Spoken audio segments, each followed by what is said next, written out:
Yes, come on. First.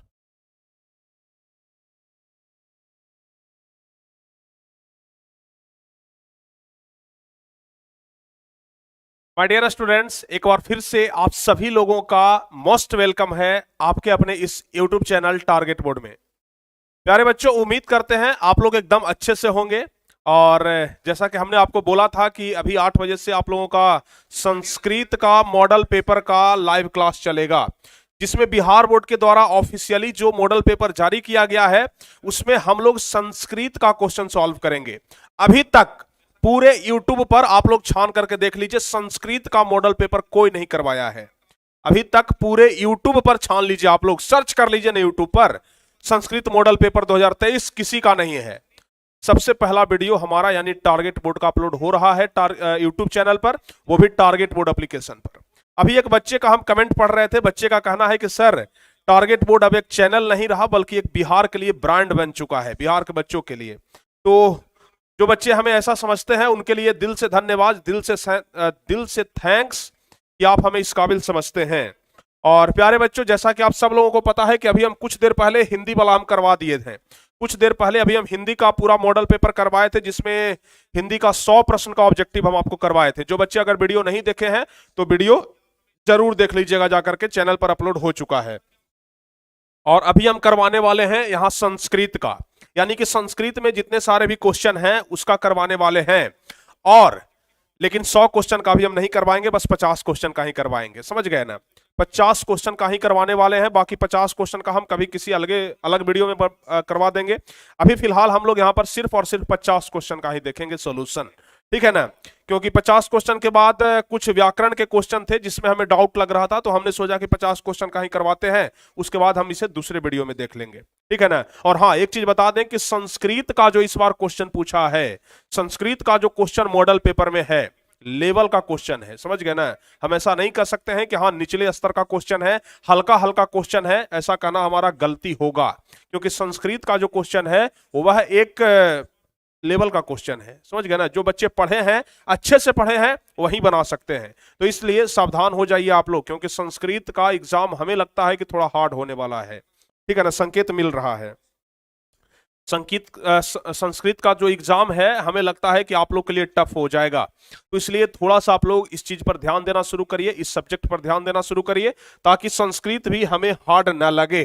तो चलिए जी, official model paper का हम लोग सॉल्यूशन देखने वाले हैं। जैसा कि आप लोग देख रहे हैं, यहाँ पर खुला हुआ है संस्कृत का, ओह सॉरी, यहाँ पर संस्कृत का खुला हुआ है, जैसा कि आप लोग देख सकते हैं यहाँ पर, ठीक है।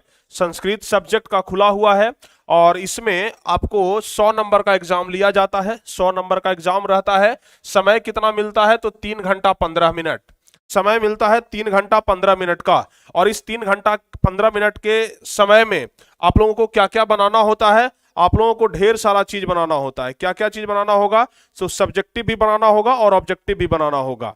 और इसमें आप लोग को जैसा कि यहाँ पर लिखा गया है 50 ऑब्जेक्टिव क्वेश्चन रहेगा, ठीक है, 50 ऑब्जेक्टिव क्वेश्चन रहेगा।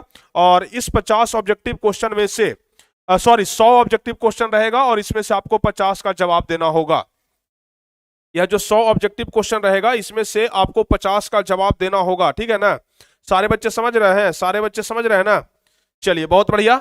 तो सबसे पहले नंबर क्वेश्चन की तरफ हम लोग बढ़ेंगे, लेकिन इसके पहले प्यारे बच्चों, आप लोग इस वीडियो को जितना ज्यादा से ज्यादा शेयर कर सकते हैं शेयर कर दीजिए। जितना ज्यादा से ज्यादा शेयर कर सकते हैं शेयर कर दीजिए, जल्दी जल्दी से। सारे बच्चे वीडियो को जल्दी से जल्दी शेयर कर दीजिए, जल्दी से जल्दी आप लोग शेयर कर दीजिए।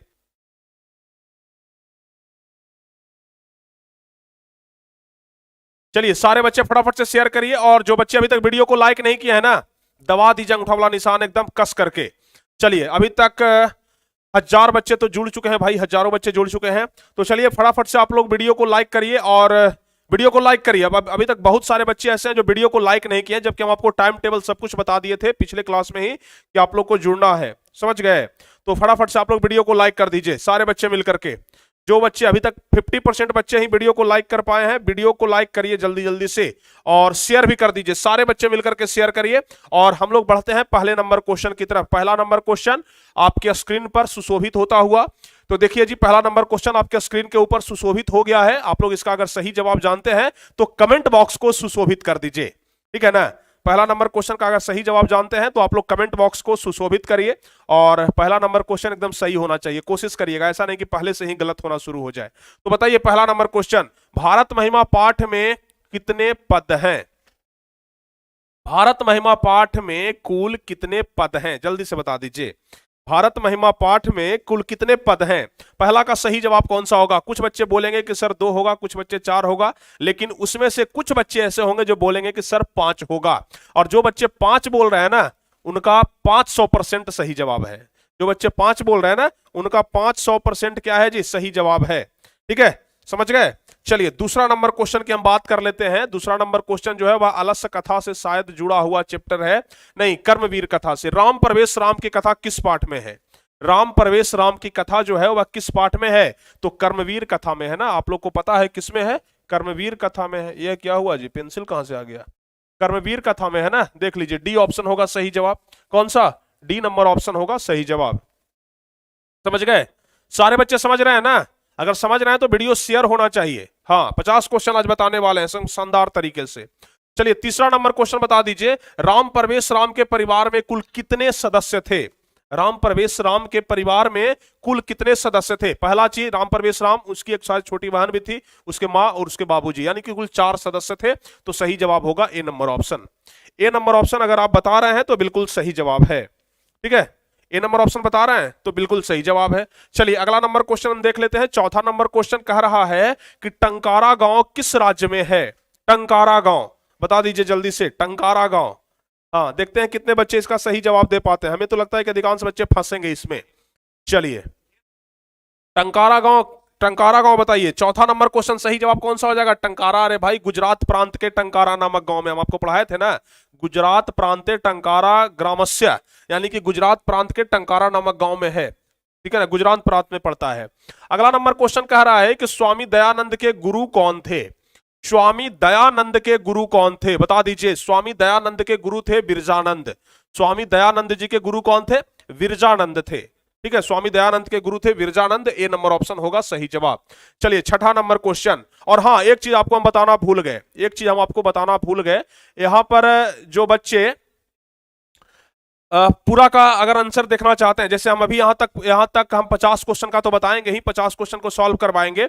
बाकी जो आप लोग 50 से 100 नंबर क्वेश्चन तक का जो आंसर है वह आपको क्लास के बाद अपडेट कर दिया जाएगा टारगेट बोर्ड वेबसाइट पर। टारगेट बोर्ड, ध्यान रखिएगा, टारगेट बोर्ड वेबसाइट पर, targetboard.co आप लोग सर्च कर लीजिएगा। इस वेबसाइट पर अपडेट किया जाएगा, targetboard.co। इस वेबसाइट पर आपको पूरा आंसर की अवेलेबल करवाया जाएगा। तो targetboard.co आप लोग गूगल में जाकर सर्च करिएगा, हमारा वेबसाइट आ जाएगा। चलिए 7वां नंबर क्वेश्चन बताइए। 7वां नंबर क्वेश्चन कह रहा है कि किस कारक में चतुर्थी विभक्ति होती है? बताइए किस कारक में चतुर्थी विभक्ति होती है? तो 7वां का सही जवाब हो जाएगा संप्रदान कारक। संप्रदान कारक में होती है चतुर्थी विभक्ति। बी नंबर ऑप्शन सही जवाब होगा। संप्रदान कारक में होता है चतुर्थी विभक्ति, बी नंबर ऑप्शन सही जवाब होगा। चलिए उसके बाद 8वां नंबर क्वेश्चन बता दीजिए आप लोग। कहता है कि तिष्ठतु किस धातु का रूप है? बताइए फटाफट से बताइए कि तिष्ठतु किस धातु का रूप है? तिष्ठ धातु, तिस धातु, तिस और यथा। हमें तो लग रहा है कि तिष्ठ धातु हो जाएगा। 8वां का सही जवाब अगर आप जानते हैं तो बता दीजिए। 8वां का सही जवाब अगर आप लोग जानते हैं तो बता दीजिए, किस धातु का रूप हो जाएगा? 8वां का सही जवाब बताइए। देखिएगा हम गलत भी बता सकते हैं, हम पर भरोसा मत करिएगा, हम गलत भी यहां पर बता सकते हैं आपको कंफ्यूज करने के लिए। 8वां नंबर क्वेश्चन, तो बताइए 8वां का सही जवाब कौन होगा? हाँ, जो बच्चे समझ गए हैं ना वो बिल्कुल अच्छे तरीके से समझ गए हैं कि सर यहां पर तिष्ठतु लिखा हुआ है तो तिष्ठ हो जाएगा क्या? गरे भाई गलत हो जाएगा। ठीक है ना, जैसे देखना का दृश्य भी होता है और पश्य भी होता है, पश्यति, पश्यता, पसंती, आप लोग याद किया है ना। हाँ, तो यहां पर आस्था हो जाएगा। जो बच्चे आस्था, देखिए बहुत सारे बच्चे हैं जो बी नंबर ऑप्शन बता रहे थे, और जो बी नंबर ऑप्शन बता रहे हैं उनका बिल्कुल सही है। समझ गए? जो बी नंबर ऑप्शन बता रहे हैं उनका बिल्कुल सही, ऐसा नहीं कि तिष्ठतु है तो तिष्ठ लगा दिया, गलत हो जाएगा। चलिए 9वां नंबर क्वेश्चन बताइए। कहता है कि तरुणी में कौन सा स्त्री प्रत्यय है? बताइए तो, यह जो तरुणी शब्द है इसमें कौन सा स्त्री प्रत्यय लगा हुआ है? फटाफट से बताइए। यह जो तरुणी शब्द है इसमें कौन सा स्त्री प्रत्यय लगा हुआ है? फटाफट से सारे बच्चे बताइए। तो स्त्री प्रत्यय, तो 9वां का सही जवाब कौन सा होगा? स्त्री प्रत्यय ऋप लगा हुआ है, तरुणी में ऋप प्रत्यय लगा हुआ है। ठीक है ना, हम संस्कृत के एग्जाम के पहले हम आपको प्रत्यय के बारे में जरूर पढ़ा देंगे, ताकि प्रत्यय के क्वेश्चन ना छूटे, ठीक है ना। एग्जाम जब नजदीक आएगा ना तो प्रत्यय के बारे में पढ़ा देंगे ताकि आपको याद रहे। लिख जोड़ घई से कौन सा शब्द बनेगा? लिख जोड़ घई, घई, ठीक है ना। तो बताइए लिख जोड़ घई से कौन सा शब्द बनेगा? तो 10वां का सही जवाब कौन सा होगा? लिख जोड़ घई से लेखक बनता है, बी ऑप्शन, ध्यान रखिएगा। लिख जोड़ घई से लेखक शब्द बनता है, ध्यान रखिएगा। चलिए 11 नंबर क्वेश्चन बता दीजिए। 11 नंबर क्वेश्चन है कि गांधी सेतु पुल किस नदी पर स्थित है? गांधी सेतु पुल किस नदी पर स्थित है? इससे आसान क्वेश्चन होता है भी क्या है? इससे भी आसान क्वेश्चन होता है क्या, बताइए। चलिए बताइए तो जल्दी से, गांधी सेतु पुल किस नदी पर है? सही जवाब हो जाएगा गंगा नदी पर, डी ऑप्शन होगा सही जवाब, डी ऑप्शन होगा सही जवाब, आप लोग ध्यान रखिएगा। और अब देखते हैं हम लोग 12 नंबर क्वेश्चन कि शिष्य का पहला क्षौर कर्म, यानी कि केसों का काटना, जो मुंडन होता है ना, बेलमुंड करना, तो बताइए उसी को कहते हैं क्षौर कर्म। तो किस संस्कार में होता है? किस संस्कार में? जब बच्चा जाता है पढ़ने के लिए, पहले जब पढ़ने के लिए जाता था ना गुरु के आश्रम में, तो पहले उसका बाल मुड़वा दिया जाता था कि बेटा तो हीरोगिरी नहीं करेगा। अब क्या है, बाल भाई बड़ा छोटा रखे, बच्चा का कोई एकदम इधर से कटवा दिया, इधर से कटवा दिया, बीच में एकदम खड़ा किए हुए, पीछे से कटवा दिया, एकदम जाता है एकदम ठाट वाट से, एकदम इस प्रकार से कॉलर करके आराम से। लेकिन पहले क्या था ना कि गुरु का अगर शिष्य बनना है ना, अगर पढ़ना है तो आपको पहले बाल मुड़वाना होगा भाई, जुल्फी नहीं झाड़ना है, समझ गए ना। जुल्फे जो लहराते रहते हैं वह नहीं करना है, आराम से जाइए बड़का को टीक लेकर के, सीखा लेकर के, और आराम से करिए। तो बताइए तो शिष्य का पहला क्षौर कर्म किस कर्म, शिष्य का पहला क्षौर कर्म किस संस्कार में होता है? तो उपनयन में नहीं होता है, विवाह में नहीं होता है, केशांत संस्कार में होता है, सी ऑप्शन सही जवाब होगा, सी ऑप्शन केशांत संस्कार में होता है, समझ गए। चलिए बहुत बढ़िया, आगे बता दीजिए, आगे बता दीजिए। अगला नंबर क्वेश्चन क्या है?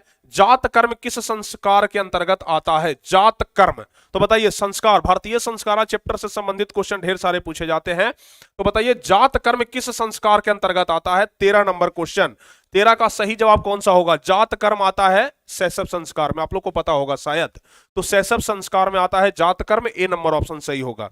सारे बच्चे वीडियो को शेयर भी करते रहिएगा, समझ गए, सारे बच्चे मिल करके वीडियो को शेयर भी जरूर करते रहिएगा, तब आएगा असली मजा। तो शैशव संस्कार में आता है, ए नंबर ऑप्शन सही होगा।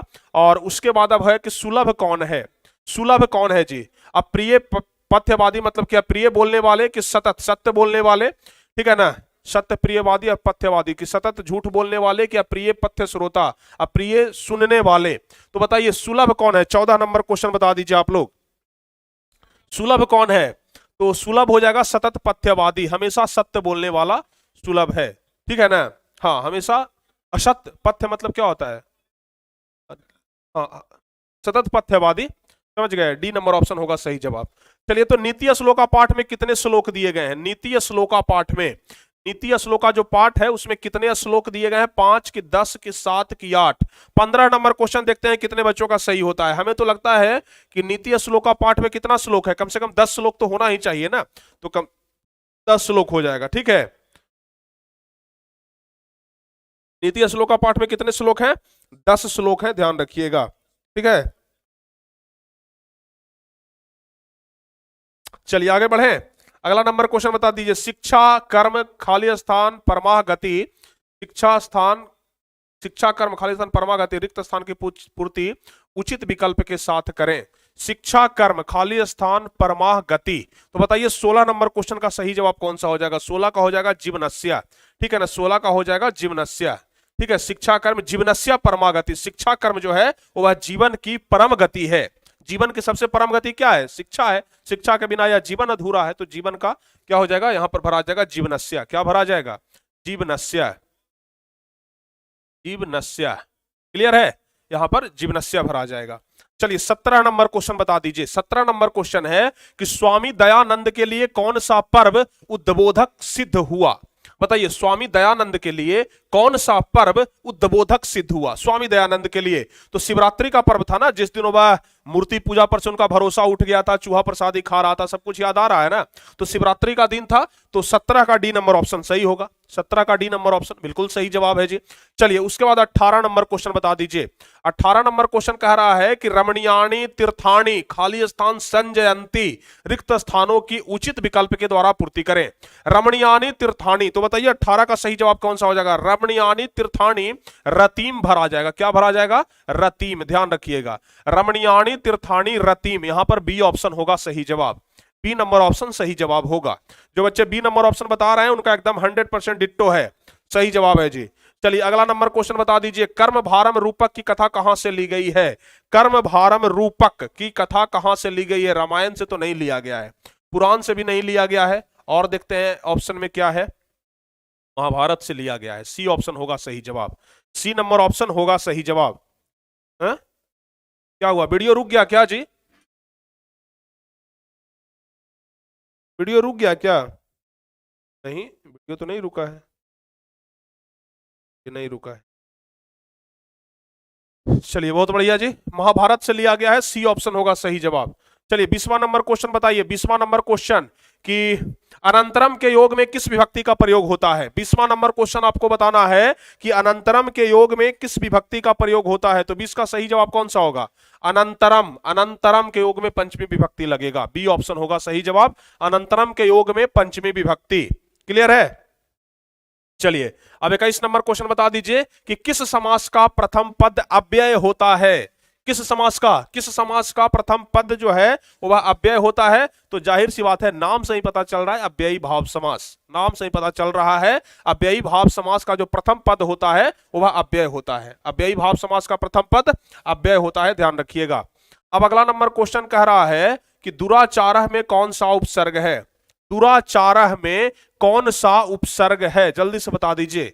दुराचारः, तो दुराचारः में दुर जोड़ आचारा होता है ना।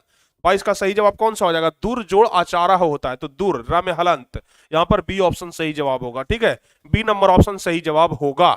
दुराचारा में 100%, एक भी क्वेश्चन का आंसर आपको गलत नहीं मिलेगा, सब सही सही जवाब आपको मिलेगा, बस आप लोग ध्यान से समझते जाइए। अब 23 नंबर क्वेश्चन जरा देख लीजिए और सही जवाब आप लोग बताने का प्रयास करिए। कहता है किस पद में परि उपसर्ग लगा हुआ है? अब यह तो आसान क्वेश्चन है, यह तो आसान क्वेश्चन है ना, इसमें मत बोल दीजिएगा कि हाँ सर इसमें भी हार्ड क्वेश्चन लग रहा है। तो बताइए सही जवाब कौन सा हो जाएगा? परि उपसर्ग किसमें लगा हुआ है? तो परि जोड़ इच्छा से होता है परीक्षा। पर जोड़ इच्छा, पर जोड़ इच्छा से बनता है ना परीक्षा, आपको पता होगा ना। पर जोड़ इच्छा से बनता है परीक्षा। पर जोड़ इच्छा, तो पर जोड़ इच्छा यानी कि यहां पर हो जाएगा किस पद में परि उपसर्ग लगा हुआ है? तो परीक्षा पर, यहां पर ए नंबर ऑप्शन हो जाएगा। ए नंबर ऑप्शन होगा सही जवाब, ए नंबर ऑप्शन। चलिए उसके बाद अब 24 नंबर क्वेश्चन देख लेते हैं। 24 नंबर क्वेश्चन है कि संबोधन कारक में कौन सी विभक्ति होती है? संबोधन कारक में, तो बताइए संबोधन कारक में कौन सी विभक्ति होती है भाई? 24 नंबर क्वेश्चन बताइए। संबोधन कारक में प्रथमा विभक्ति होती है, याद रखिएगा। संबोधन कारक में प्रथमा विभक्ति होती है, याद रहेगा ना। हाँ सर, क्लास कब होगा स्टार्ट? कौन सा क्लास रे भाई? क्लास तो स्टार्ट हो चुका है। कौन से क्लास की बात कर रहे हैं आप? है? तेरा ध्यान किधर है कि तेरा हीरो इधर है? फिर भी पता नहीं कौन सा क्लास खोज रहे हैं। सर हम 30 लड़का को क्रैश कोर्स परचेज करवाए हैं। वाह क्या बात है Himanshu Kumar, thank you so much. ठीक है ना गुरुजी, आज क्रैश कोर्स नहीं होगा। नहीं बाबू, आज क्रैश कोर्स के बदले में हम संस्कृत वाला जो बच गया था ना उसको करवा दे रहे हैं। ठीक है ना, कल से अपना फिर से क्रैश कोर्स चलते रहेगा। ठीक है, कल से अपना क्रैश कोर्स चलते रहेगा। चलिए 25 नंबर क्वेश्चन करवा दीजिए आप लोग। 25 नंबर, नमः अव्यय के योग में कौन सी विभक्ति होती है? नमः, नमः अव्यय के योग में कौन सी विभक्ति होती है? तो 25 का सही जवाब कौन सा होगा? नमः, नमः, नमः में हो जाएगा चतुर्थी विभक्ति, बी ऑप्शन होगा सही जवाब। नमः में हो जाएगा चतुर्थी विभक्ति, बी नंबर ऑप्शन सही जवाब होगा। अगला नंबर क्वेश्चन बता दीजिए। अगला नंबर क्वेश्चन क्या कह रहा है? अगला नंबर क्वेश्चन, ठीक है, अगला नंबर बताइए। पिता पुत्रम अभिक्रुध्यति वाक्य के पुत्रम पद की कर्म संज्ञा किस सूत्र से हुई है? इसको थोड़ा सा और ऊपर करते हैं ताकि दोनों ऑप्शन आ जाए। चलिए अब बताइए, पिता पुत्रम अभिक्रुध्यति वाक्य के पुत्रम पद की कर्म संज्ञा किस सूत्र से हुई है? तो किस सूत्र से हुई है? यहां पर देखिए तो यह देखिए तो क्रुद्ध द्रुहो रूप सृष्टयो कर्म, यह हो जाएगा जी। देखिए मैच कर जाएगा, बी ऑप्शन सही जवाब है। बी ऑप्शन सही जवाब है। बी ऑप्शन आपका सही जवाब है। चलिए 26 के बाद अब 27 नंबर क्वेश्चन बताइए कि तस्मिन किस सर्वनाम का रूप है। जो तस्मिन शब्द है वह किस सर्वनाम का रूप है, जल्दी से बता दीजिए कि तस्मिन किस सर्वनाम का रूप है। तो क्या होगा सही जवाब? 27 नंबर क्वेश्चन, 27 का सही जवाब क्या होगा? तस्मिन किस सर्वनाम का रूप है? तो तत्, ध्यान रखिएगा बी ऑप्शन होगा सही जवाब। चलिए 28 नंबर क्वेश्चन बता दीजिए। 28 नंबर क्वेश्चन है कि भवंतः पद का मूल रूप क्या है? भवंतः, तो भवंतः पद का मूल रूप आपसे पूछा जा रहा है ना, तो भवंतः का मूल रूप क्या हो जाएगा? 14 नंबर क्वेश्चन सर, लास्ट में देखेंगे, हम बिल्कुल सही बता रहे हैं, ठीक है ना। 14 उस समय नहीं बोले, आप अभी बोलते हैं, हम वास्तव में उसको देख लेंगे। 28 नंबर क्वेश्चन अभी आप लोग बताइए। भवंतः का मूल रूप भवत हो जाएगा, भवत, भव धातु का नहीं, भव नहीं, भवत मूल रूप पूछ रहा है ना, तो भवत ही हो जाएगा। ए नंबर ऑप्शन सही जवाब होगा, ठीक है, ए नंबर ऑप्शन होगा आपका सही जवाब। क्लियर है? चलिए सर, संस्कृत में दिक्कत हो रहा है। दिक्कत का कोई बात नहीं है, संस्कृत व्याकरण पर थोड़ा अपनी पकड़ बनाइए, बाकी तो हिंदी पर बुक पर तो आपका पकड़ है ही। बताइए तो नश्यति किस धातु का रूप है? नश्यति, नश्यति किस धातु का रूप है? 29 नंबर क्वेश्चन बता दीजिए। 29 नंबर क्वेश्चन नमस्यति है, नमस्यति, देखिए ऊपर में बिंदु है, नश्यति नहीं बल्कि नमस्यति है, और नमस्यति नम धातु का रूप हो जाएगा। डी ऑप्शन होगा सही जवाब। नमस्यति जो है वह नम धातु का रूप होगा, डी नंबर ऑप्शन सही जवाब होगा। अब 30वां नंबर क्वेश्चन है कि पठ किस लकार का रूप है? अब तो भाई एकदम आसान क्वेश्चन है कि पठ, पठ किस लकार का रूप है? बताइए, लट लकार, लोट लकार, लिट लकार, लंग लकार, विधिलिंग लकार, सब बताए हैं आपको, तो बताइए पठ किस लकार का रूप है? 30वां नंबर क्वेश्चन, तो पठ हो जाएगा लोट लकार का रूप, शायद आपको पता भी होगा, पठ हो जाएगा लोट लकार का रूप, बी नंबर ऑप्शन होगा सही जवाब। अब उसके बाद 31 नंबर क्वेश्चन बता दीजिए। 31 नंबर क्वेश्चन कहता है कि पा धातु के लिरिट लकार का रूप निम्न में से कौन सा है? पा धातु के लिरिट लकार का रूप निम्न में से कौन सा है? पा धातु के, तो बताइए पा धातु का रूप कैसे चलता है? पा धातु का रूप लिरिट लकार के अनुसार पूछ रहा है ना, तो लिरिट लकार के अनुसार चलता है सती, स्यता, स्यंति, ठीक है। तो पा धातु का रूप लिरिट लकार का रूप निम्न में से कौन सा है? पास्यति हो जाएगा, क्षति, स्यता, स्यंति चलता है ना जी, तो बी ऑप्शन सही जवाब होगा, ठीक है।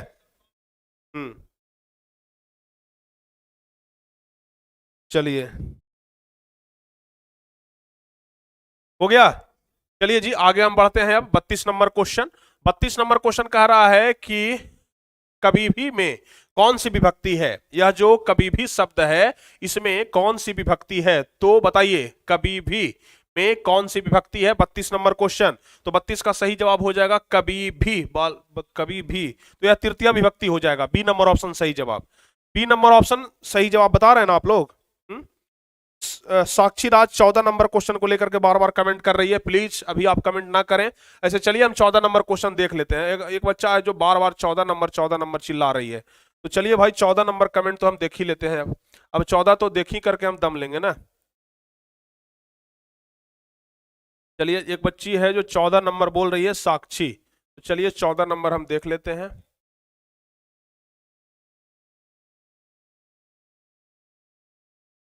सुलभ कौन होते हैं? 14 नंबर क्वेश्चन है कि सुलभ कौन होते हैं?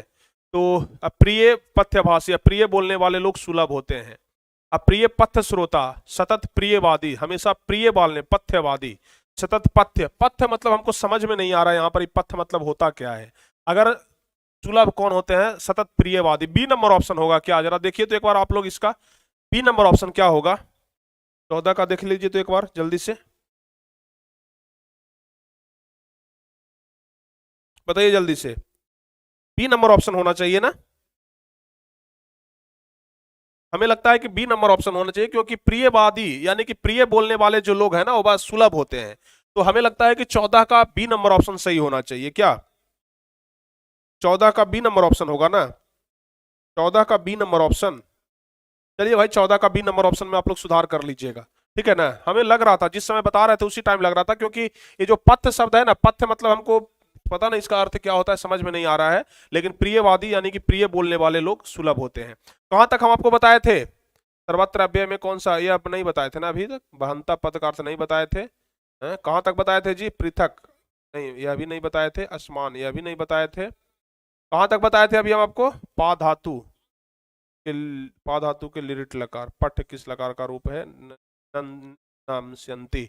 यह सब तो बता दिए थे ना। नमस्यन्ति नम धातु का रूप है, पठ किस धातु का रूप है यह भी बता दिए थे। पा धातु के लिरिट लकार में क्या हो जाएगा? पाश्चात्य हो जाएगा, यह बता दिए थे। हाँ, यहां तक बता दिए थे। और अब 32 नंबर आपको बताना है कि कभी भी में कौन सी विभक्ति है। कभी भी, बताइए 32 नंबर क्वेश्चन, कभी भी में कौन सी विभक्ति है? फटाफट से बताइए तो, कभी भी में कौन सी विभक्ति है? 32 नंबर क्वेश्चन फटाफट से बता दीजिए। 32 नंबर क्वेश्चन सही जवाब कौन सा हो जाएगा? कभी भी में तृतीया विभक्ति है। बी ऑप्शन होगा सही जवाब, बी नंबर ऑप्शन होगा सही जवाब, कभी भी में तृतीया विभक्ति है। अब 33 नंबर क्वेश्चन बता दीजिए भाई साहब आप लोग, 33 नंबर क्वेश्चन बता दीजिए। 33 नंबर क्वेश्चन कह रहा है कि पृक्ष धातु का लोट लकार प्रथम पुरुष एक वचन का रूप क्या होगा? पृक्ष का, तो पृक्ष 33 नंबर क्वेश्चन सही जवाब कौन सा होगा? पृक्ष का बता दीजिए। 33 नंबर क्वेश्चन सही जवाब कौन सा होगा? पृक्ष का हो जाएगा पृच्छतु, सी ऑप्शन होगा सही जवाब, पृच्छतु हो जाएगा, सी ऑप्शन होगा सही जवाब। ठीक है, सी नंबर ऑप्शन आप लोग ध्यान रखिएगा। और चलिए उसके बाद अगला नंबर क्वेश्चन देख लेते हैं। 34 नंबर बताइए कि असमान किस शब्द का रूप है? असमद शब्द का रूप होता है असमान, असमद शब्द का रूप हो जाता है, तो 34 का सी ऑप्शन होगा सही जवाब। असमद शब्द का रूप होता है असमान, तो 34 का कौन सा होगा? सी नंबर ऑप्शन आप लोग ध्यान रखिएगा। और उसके बाद आप 35 नंबर क्वेश्चन बता दीजिए कि सिख संप्रदाय के गुरु कौन थे? सिख संप्रदाय के गुरु थे गुरु गोविंद सिंह, गुरु गोविंद सिंह थे ना, तो यहां पर बी ऑप्शन होगा सही जवाब, गुरु गोविंद सिंह, याद रखिएगा। और उसके बाद है पटना किस शब्द से बना है? पटना जो बना है वह किस शब्द से बना है? पाटन, पाटली, पतन या फिर पटन देवी, तो जवाब क्या हो जाएगा? पतन, पतन शब्द से बना है पटना। पाटली के आधार पर तो पाटलिपुत्र नाम है, पाटन तो कुछ चीज होता नहीं, पटन देवी तो उसकी रक्षा करने वाली देवी हो गई, पतन शब्द हो जाएगा जी, सी ऑप्शन सही जवाब। 36 का सी ऑप्शन होगा, पतन शब्द से बन गया पटना, समझ गए ना? हाँ, पतन से बन गया पटना, तो यहां पर सी ऑप्शन होगा सही जवाब। चलिए 37 नंबर क्वेश्चन बताइए। 37 नंबर क्वेश्चन है कि पृथक मतलब अलग के भाव में किस कारक का प्रयोग होता है? जहां पर अलग, जुदाई का बोध होता है, आपको बार बार बताए थे ना कि जहां पर जुदाई का बोध हो रहा है, अलग का बोध हो रहा है, वहां पर लगता है अपादान कारक। तो 37 का ए नंबर ऑप्शन कितने बच्चे बता रहे हैं? जहां पर भी जुदाई का बोध हो, घर से बच्चे जाते हैं, पेड़ से पत्ते गिरते हैं, सीता अयोध्या से बन जाती है, यहां पर मतलब जहां पर भी इस प्रकार का बोध हो ना, वहां पर आपको लगा देना है अपादान कारक, ध्यान रखेंगे। चलिए अगला नंबर क्वेश्चन बता दीजिए। अगला क्वेश्चन है 38 नंबर क्वेश्चन, और 38 नंबर क्वेश्चन कह रहा है, 38 नंबर क्वेश्चन कह रहा है कि अनोर अणियान महतो महियान किस उपनिषद से संकलित है? बताइए, अनोर अणियान महतो महियान किस उपनिषद से संकलित है? सही जवाब कौन सा होगा? अनोर अणियान महतो महियान किस उपनिषद का है जी? अनोर अणियान महतो महियान, यानी कि अनु से सूक्ष्म क्या है? आत्मा, और महान से भी महान आत्मा है। यह है 38 नंबर क्वेश्चन, और यह पहला नंबर क्वेश्चन का है, तो यह कंठोपनिषद से लिया गया है, कंठोपनिषद से, सी ऑप्शन होगा सही जवाब, सी नंबर ऑप्शन, समझ गए ना? सी ऑप्शन होगा इसका बिल्कुल सही जवाब। अब चलिए 39 नंबर क्वेश्चन बताइए, अपावृणु पद का अर्थ क्या होता है? अपावृणु, अपावृणु बताइए जल्दी से। 39 नंबर क्वेश्चन, अपावृणु मतलब होता है हटा देना, अपावृणु मतलब होता है हटा देना, तो ए नंबर ऑप्शन सही जवाब होगा। और अब उसके बाद 40 नंबर क्वेश्चन कह रहा है कि बहंतः पद का अर्थ क्या है? बहंतः, जल्दी से बताइए, बहंतः पद का अर्थ क्या है? 40 नंबर क्वेश्चन, तो बहंतः मतलब होता है बहतो बहंतः, बहंतः मतलब धारण करना, बहंतो मतलब क्या होता है? धारण करना, सी ऑप्शन होगा सही जवाब, बहंतो मतलब धारण करना, ध्यान रखिएगा। ठीक है, चलिए अगला नंबर क्वेश्चन की हम बात कर लेते हैं। तो अगला नंबर क्वेश्चन क्या कह रहा है? सर्वत्र अव्यय में कौन सा प्रत्यय है? सर्वत्र अव्यय में कौन सा प्रत्यय है? बताइए, सर्वत्र अव्यय में कौन सा प्रत्यय है? तो सर्वत्र, सर्वत्र अव्यय में कौन सा प्रत्यय है? तो सर्वत्र में हो जाएगा तरल प्रत्यय, सर्वत्र में हो जाएगा यह तरल प्रत्यय, तो डी ऑप्शन होगा सही जवाब। चलिए अब बताइए 42 नंबर क्वेश्चन। 42 नंबर कहता है कि किस पद में तल प्रत्यय है? बताइए, किस पद में तल प्रत्यय लगा हुआ है? तो 42 का सही जवाब कौन सा होगा जी? देवत्वम सर्वदा ज्ञाता निपुणता, निपुणता में तल प्रत्यय है, निपुणता हो जाएगा। ठीक है, बी नंबर ऑप्शन सही जवाब होगा।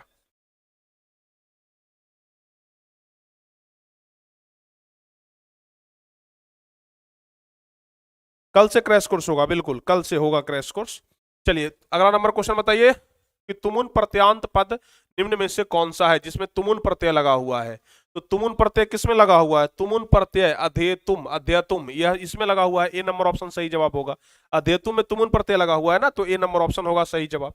44 नंबर क्वेश्चन बताइए, वक्तव्यम में कौन सा प्रत्यय है? वक्तव्यम में बताइए, वक्तव्यम में कौन सा? देखिए बार बार प्रत्यय से संबंधित क्वेश्चन ढेर सारे पूछे जाते हैं, तो इसलिए संस्कृत का प्रत्यय चैप्टर पढ़ाना जरूरी हो गया। हम आपको क्या कहें, इस बार संडे को जरूर पढ़ा देंगे प्रत्यय, समझ गए ना? संडे को हम कोशिश करते हैं पढ़ाने का। आज तो हो गया नहीं, इससे कल सैटरडे संडे, देखते हैं, कोशिश करते हैं कि संडे को हम आपको प्रत्यय जरूर पढ़ाएंगे, कोशिश करेंगे हम। ऐसा अगर प्रत्यय नहीं हुआ तो कुछ दूसरा चीज हो जाएगा, लेकिन प्रत्यय भी हम आपको जरूर पढ़ाएंगे। तो बताइए, तो वक्तव्य में कौन सा प्रत्यय है? 44 नंबर क्वेश्चन। तो वक्तव्य में तब्यत प्रत्यय लगा हुआ है, वक्तव्य में तब्यत प्रत्यय लगा हुआ है, ध्यान रखिएगा। और 45 नंबर क्वेश्चन बताइए, क्योंकि अगर तब प्रत्यय अगर आप सीख गए ना, तो कम से कम 5-7 नंबर का तो प्रश्न ऐसे ही आप बना लीजिएगा, ठीक है। अगला बताइए, दक्षिण भारतीय संस्कृत लेखिका कौन थी?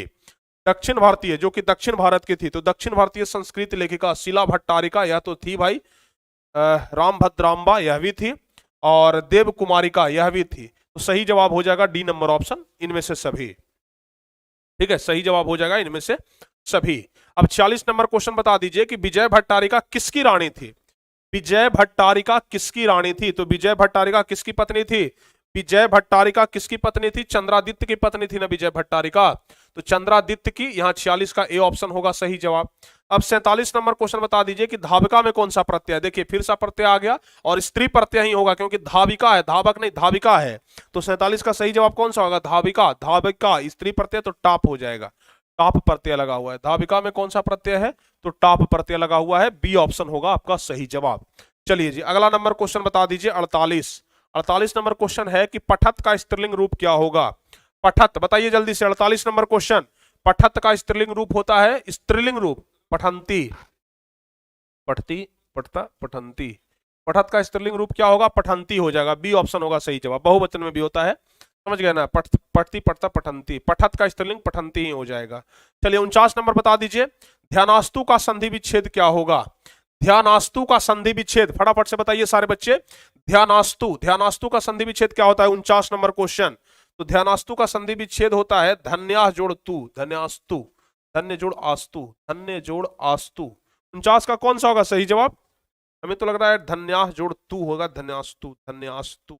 डी ऑप्शन देखिए तो, ऐसा मत, बहुत सारे बच्चे सी बता रहे होंगे, लेकिन सी हमें नहीं लग रहा है कि कहीं से भी गलत सही है। डी ऑप्शन होगा सही जवाब, ठीक है ना? धन्यास जोड़ तू हो जाएगा। और अब 50 नंबर क्वेश्चन, 50 नंबर बता दीजिए, अन्यश्च में कौन सी संधि है? अन्यश्च में कौन सी संधि है? बताइए, अन्यश्च सबसे लास्ट क्वेश्चन है, 50 क्वेश्चन यहीं तक आज हम बताएंगे। तो 50 नंबर क्वेश्चन का सही जवाब कौन सा होगा? अन्यश्च में व्यंजन संधि है, अन्यश्च में व्यंजन संधि है, बी ऑप्शन होगा आपका सही जवाब। तो आज 50 क्वेश्चन तक ही हम बताएंगे, बाकी जो अगला 50 क्वेश्चन है यह आपको कहां पर मिल जाएगा? हम आपको ऑलरेडी बता चुके हैं।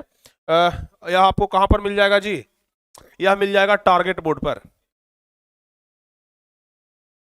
ठीक है, टारगेट बोर्ड .co सर्च कर लीजिएगा, सिर्फ टारगेट बोर्ड भी लिखिएगा तो आ जाएगा टारगेट बोर्ड .co। यहां से जाकर के आप लोग सर्च कर लीजिएगा। अगर आपको देखना है ना, तो यहाँ पर हम बता देते हैं, अभी अभी हम कोशिश करते हैं आप लोग को बताने का, ठीक है, यहाँ से हम कोशिश करते हैं आप लोग को बताने का।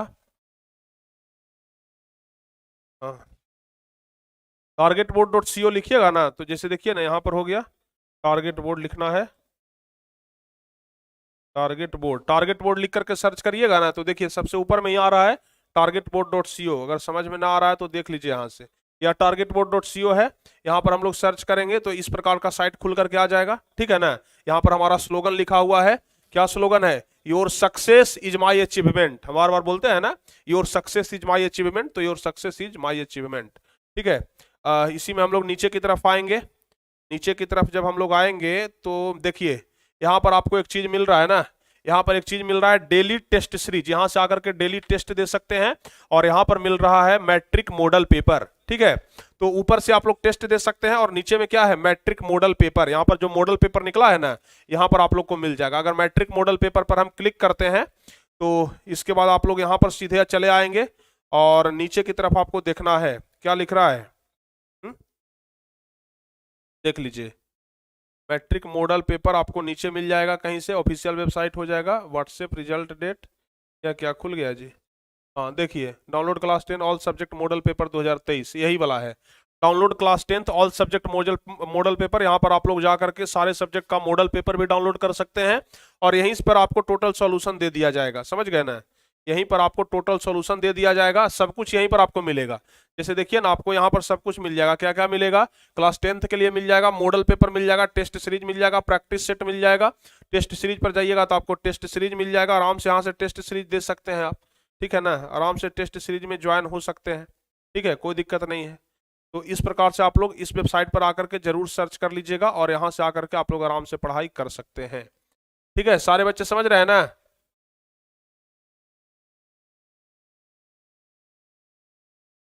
ठीक है, सारे बच्चे समझ गए?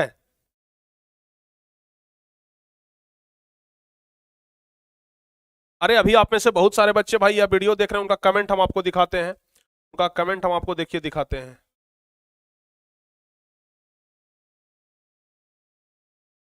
देखिए, हम आप लोग का कमेंट दिखाते हैं, आप लोग को दिखाई पड़ेगा।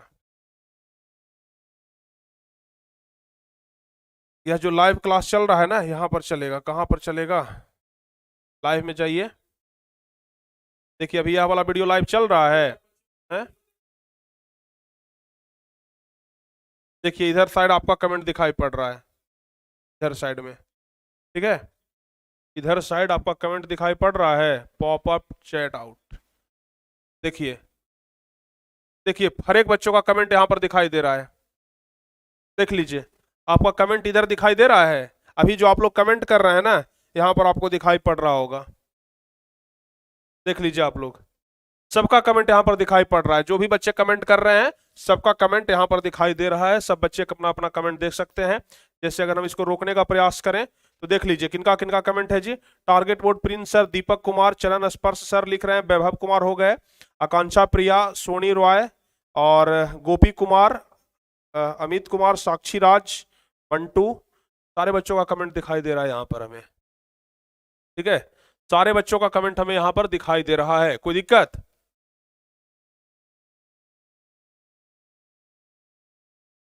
सारे बच्चों का कमेंट थोड़ा जूम नहीं हो रहा है, अगर जूम होता तो आप लोग को हम जूम भी करके दिखा देते।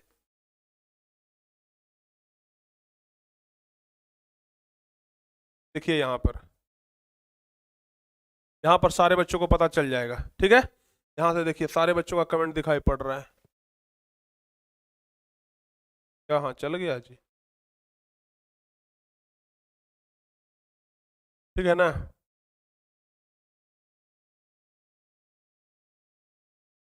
हाँ देखिए सारे बच्चों का कमेंट दिखाई पड़ रहा है। अब देखिए एकदम मस्त कमेंट दिखाई पड़ रहा होगा यहाँ पर। सर संस्कृत में कुछ सही नहीं हुआ है सर, क्या करें सर, प्लीज हेल्प करिए सर। बिल्कुल हेल्प करेंगे, हम बिल्कुल हेल्प करेंगे। कितना बजे क्रैश कोर्स होता है सर? डेली होता है 8 बजे से। जो बच्चे क्रैश कोर्स नहीं करते हैं उनको हम बता दें। देखिए यहाँ पर कमेंट चल रहा है ना, कितना मस्त चल रहा है, देख लीजिए तो सारे बच्चे। वाह क्या बात है। यहाँ पर दो दो प्रिंस सर आपको नजर आ रहे होंगे, एक तो वीडियो में और एक तो यहाँ पर, ठीक है। हाँ, इस प्रकार से प्यारे बच्चों आप लोग को सब कुछ समझ में आ जाएगा, ठीक है। अगर इसको बड़ा कर दें तो आप देख लीजिए। अब देख लीजिए आपके सामने दो दो प्रिंस सर हैं जो आप लोग को पढ़ा रहे होंगे, ठीक है। चलिए, तो इस प्रकार से आप लोग सारे बच्चे मिल करके ना टारगेट बोर्ड चैनल पर जाइएगा, और चैनल को जरूर जरूर सब्सक्राइब कर लीजिएगा, ठीक है। तो सब बच्चे मिलकर के एक बार वीडियो को लाइक करिए तो। सारे बच्चे मिलकर के एक बार वीडियो को लाइक कर दीजिए, सारे बच्चे मिलकर के। सारे बच्चे मिलकर के वीडियो को लाइक करिए।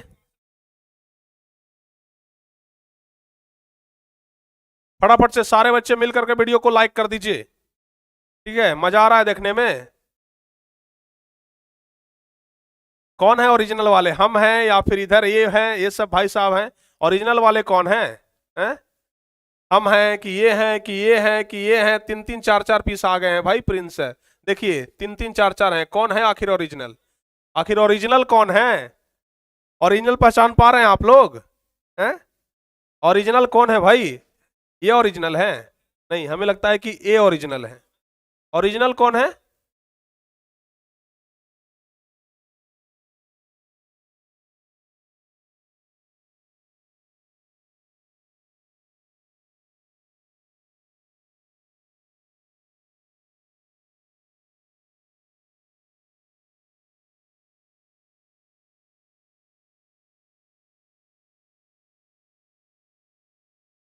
नहीं आप लोग पहचान रहे हैं ना कितने ओरिजिनल सर हैं। चलिए बहुत जबरदस्त यह क्लास हुआ।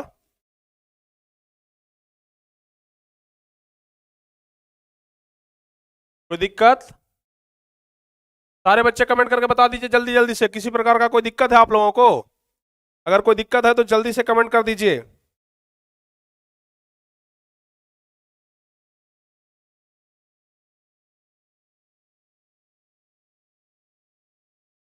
बिट्टू कुमार शाह, जल्दी से बताइए तो कितना सही हुआ है।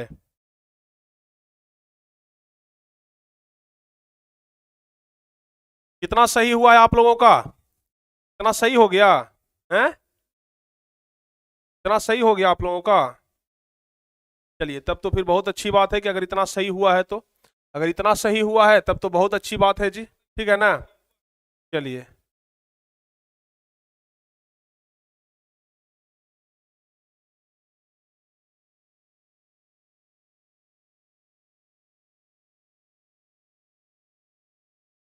चलिए बहुत ज्यादा देख लिए अब आप लोग।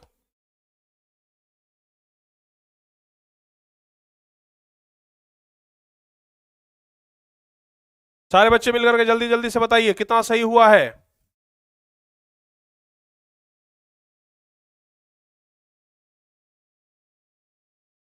आनंद सोनी, कितना सही हुआ है? और कल से फिर अपना क्लास चलेगा, सब्जेक्टिव क्वेश्चन भी हम टोटल आपको करवा देंगे, टोटल सब्जेक्टिव क्वेश्चन भी हम आपको करवा देंगे। ठीक है? तो चलिए प्यारे बच्चों इस क्लास को हम यहीं पे समाप्त करते हैं और फिर मिलते हैं हम आपसे अगले क्लास में। तब तक के लिए जय हिंद, धन्यवाद। और जो बच्चे अभी तक चैनल को सब्सक्राइब नहीं किया है ना, चैनल को जरूर सब्सक्राइब कर लीजिएगा, चैनल को जरूर सब्सक्राइब कर लीजिएगा, और वीडियो को लाइक भी जरूर करिएगा और अपने दोस्तों के बीच में शेयर भी जरूर करिएगा। ठीक है? शेयर भी जरूर करिएगा। तो फिर मिलते हैं अगले क्लास में। किसी प्रकार का कोई डाउट हो तो आप लोग नीचे कमेंट करिएगा, और कितना सही हुआ है यह भी कमेंट करिएगा, यह क्लास आपको कैसा लगा यह भी कमेंट करिएगा। तो चलिए मिलते हैं अगले क्लास में, तब तक के लिए जय हिंद, धन्यवाद।